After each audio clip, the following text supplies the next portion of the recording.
കേന്ദ്ര സർക്കാരിന്റെ കർഷക വിരുദ്ധ നയങ്ങൾക്കെതിരെ കർഷക പ്രക്ഷോഭം ശക്തമാക്കാൻ അഖിലേന്ത്യാ കിസാൻ സഭ പുതിയ വ്യാപാര കരാറുകൾ കാർഷിക മേഖലയെ കൂടുതൽ പ്രതിസന്ധിയിലാക്കുമെന്നും കണ്ണൂരിൽ ചേരുന്ന കേന്ദ്ര കിസാൻ കൗൺസിൽ യോഗം വിലയിരുത്തി.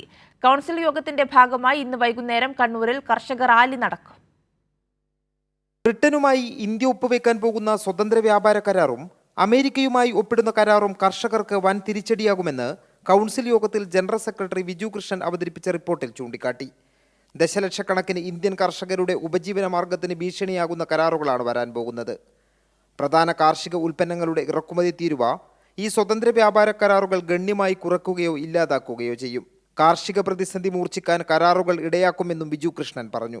സംസ്ഥാന സർക്കാരുകളുമായിട്ട് ഒരു ചർച്ചയുമില്ലാതെ, പാർലമെൻറ്റിൽ ഒരു ചർച്ചയില്ലാതെയാണ് ഈ സ്വതന്ത്ര വ്യാപാര കരാർ ഒപ്പുവെക്കുന്നത്.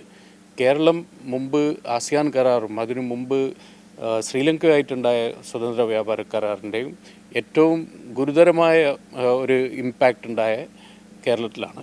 ജൂലൈ 9 നടക്കുന്ന ദേശീയ പണിമുടക്കിൽ കർഷകരും അണിചേരുമെന്ന് കിസാൻ സഭ പ്രസിഡന്റ് അശോക് ദൗളെ പറഞ്ഞു. Free trade agreement so-called against this new agricultural marketing thing which is trying to replace the 3 farm laws from the back door, for MSP, for a loan waiver, on issues of land, on issues of agricultural labor, Manarega, etc.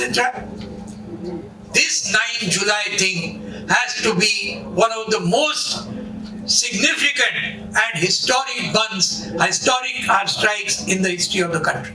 വിവിധ സംസ്ഥാനങ്ങളിൽ നിന്നുള്ള 75 കിസാൻ സഭാ നേതാക്കളാണ് കണ്ണൂർ നായനാർ അക്കാദമിയിൽ നടക്കുന്ന കേന്ദ്ര Kisan council യോഗത്തിൽ പങ്കെടുക്കുന്നത്.